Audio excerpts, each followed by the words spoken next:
This is sort of on behalf of my colleague Connie Mayer and I. She's in the UK right now, or she would have been here. Talking a little bit about what Connie and I do specifically in our e-learning, but also what we do in the program as a whole. So you can see a little bit about how we kind of thought about how do you offer an entire program online. What are some of the challenges and things that you want to do. So if you're not familiar with us, we are the Teacher of the Deaf training program. So if you're an OCT certified teacher and you want to be a teacher of the deaf, you come to see us. So we have two groups of students. You can take the program full-time, which is 1 year, or you can do it part-time over 3 years. So you're essentially doing 2 courses a term. We've been online since 2008, so when, excuse me, when Moodle first came out, we all signed up. So we've been doing this for a while. So our entire program, more or less, can be done. Sorry.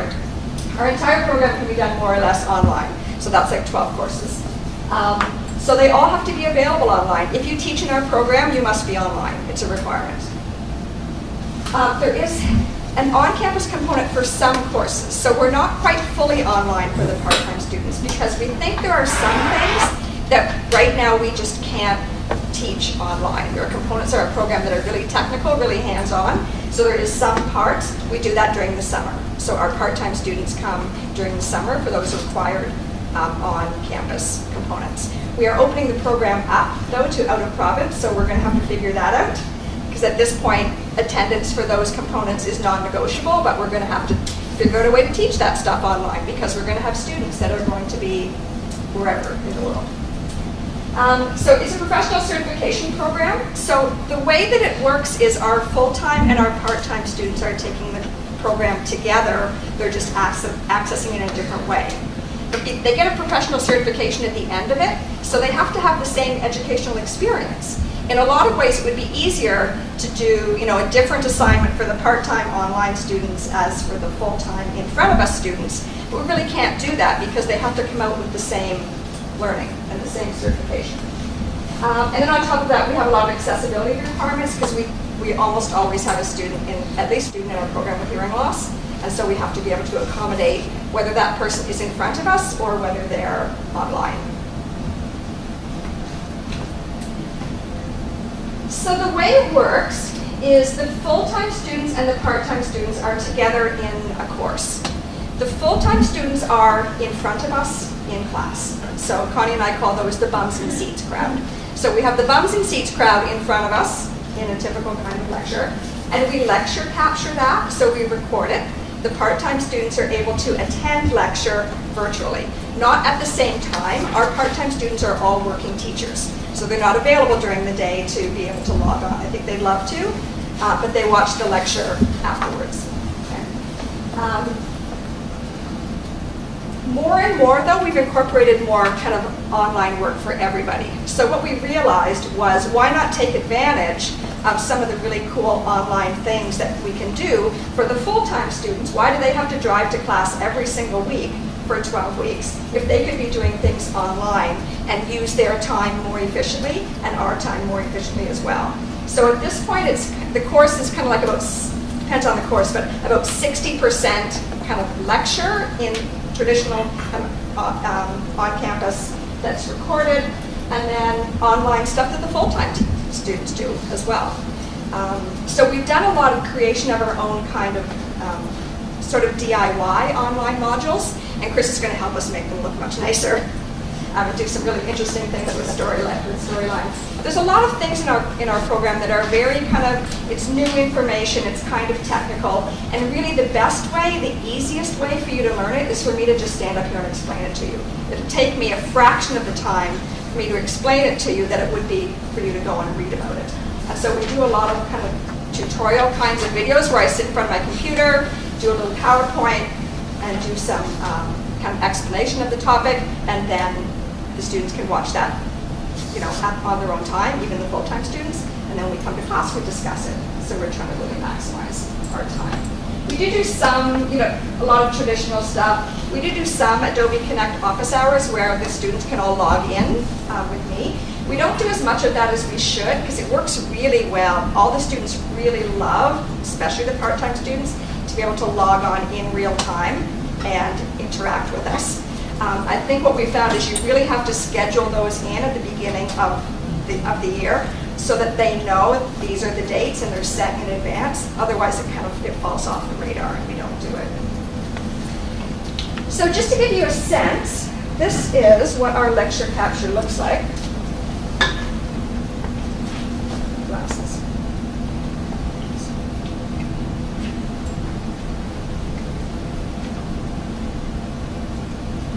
So this is what you're watching if you are a part-time student. It's very slow. It's very slow. There's a problem with the network today.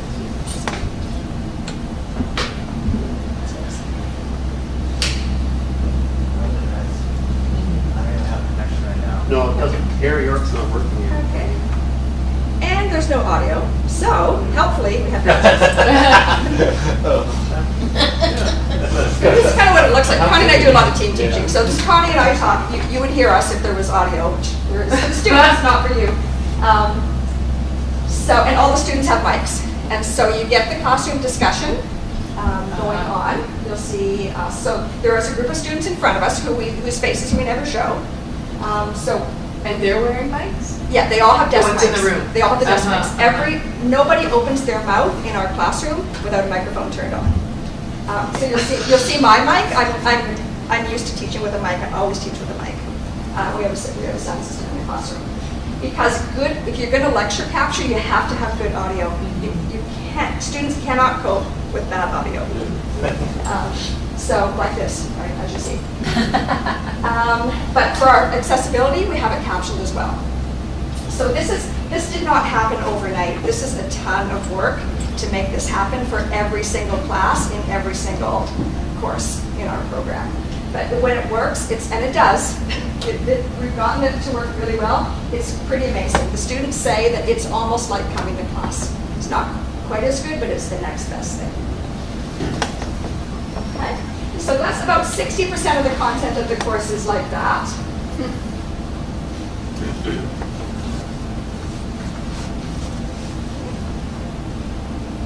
And then the rest is kind of more traditional types of. Pam, can I make a whiteboard? Is that what you had on the slide? Yeah, so we have. So it's clear? Yeah, so we have, well, I'll show you. I'm sorry, I should have showed you. So we have a smart board in our classroom. And so if you're a part-time student watching the lecture, what you're able to do is you can switch back and forth. So you can have a smart board or us, big and small. You can have just us. You can have just this. You can have just the smart board. So anything we show on the smart board, and we can write on it, we can do anything you can do with the smart board, shows up. So this is a huge improvement over our early days of online lecture capture. But interestingly, the first year we did it, we could only show one thing at a time. So you could either have the video of us teaching, or you could have what was on the smart board. You couldn't have both. Technology wasn't there. And so the IT people said, you should have the smart board up there. That's what the students want.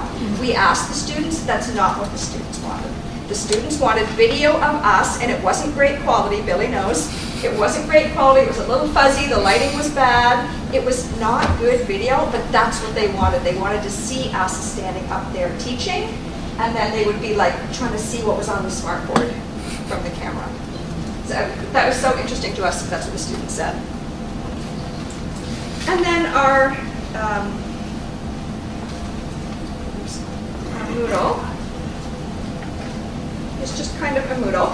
But I think what we've learned about Moodle, Connie and I say we're queens of Moodle by this time, is that organization matters, and organization in a different way. Sorry, losing my course. There we go. So it took us a long time to get away from this idea of a 12-week course that was 3 hours a week, and to get our heads around that's not what this is. And it drove the students crazy to have Moodle organized that way. When you had a 24-week course and it was like topic 1, topic 2, topic 3, and they had to scroll down, it made them insane to do that. They can't. When it's online, the students have to be able to log on. It has to be crystal clear to them what they're supposed to do, when they're supposed to do it, and where to find things, or else they will make you crazy with emails. So we've gone much more to this module kind of arrangement, where we hope everything is much, much clearer for you. So we've organized it more this way. It's the same content, but what it lets you do is, for example, this is a module that's entirely online. So it's all kind of self-contained there. And so the idea is, although it's still running this, kind of a 12-week course, the idea is this module is September. This module is October, so the students know where they are, and they know by the end of September you're supposed to have finished module 1, so if you're behind, you kind of know whether you're behind or not. So we've had to think a lot about how to organize materials and how to present it, because it's different for the part-time students.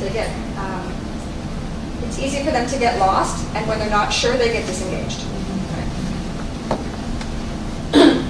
And then finally, I guess, just a couple of thoughts. There we go. I guess is just what this does for us, because it's a lot of work to put a whole program online. It's a ton of work to keep it running and deal with the technology glitches. It's a lot of work, but it's worth it for us because it makes the program accessible to students who couldn't otherwise take it. So working teachers who have jobs all day, who want to be teachers of the deaf and would be amazing teachers of the deaf, can't come to campus. And Connie and I don't want to teach at night. And so it allows them to do that. We have students in Ottawa, we have students in Thunder Bay, we have students in Windsor, we have students all over the place. We are one of only 2 Teachers of the Deaf programs in Canada, the other one's at UBC. So if you are anywhere other than the GTA, the only way to become a Teacher of the Deaf in Canada is to take something online. And so really that's our motivation, is it allows us to have amazing, amazing students that we couldn't have otherwise. And it really, for me, it pushes me to teach better, because I have to think a lot more. I can't just show up every week and do what I've been doing, because I have a course I've been teaching since 1998, same course.